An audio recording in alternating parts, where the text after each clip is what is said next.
Mary Nardulli has a very close, warm relationship with her son, Nick, who has juvenile onset Huntington's disease. Before caring for Nick, Mary spent 20 years caring for Nick's father, Kevin, who also had Huntington's. What's going on in Nick's brain has been described to me as a city.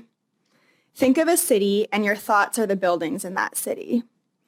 With Huntington's, all of the roads and the sidewalks get wiped out. You're in a building, you're thinking about whatever the thought is, and then people move on and they switch a topic or they ask him something different. He has a difficult time getting to the next building because there's no clear path for him to go there. Even to express what is in the building and what's going on is also difficult for him. But in the core, he's still Nick.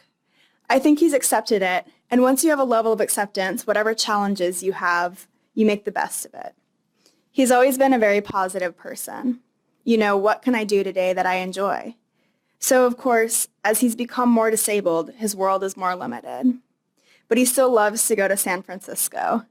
As a matter of fact, if I don't have it on the calendar, he says, "What day are we going to the city, Mom?" He will be relentless until I schedule it.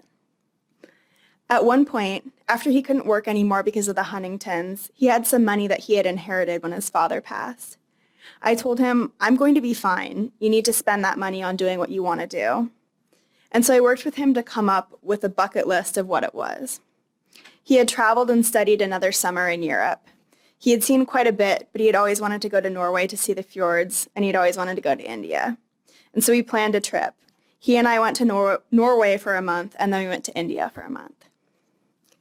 He's always loved sports, basically basketball and football.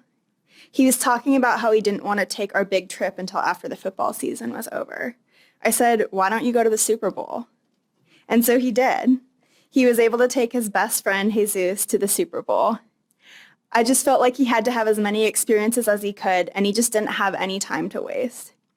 And so we talked extensively about that.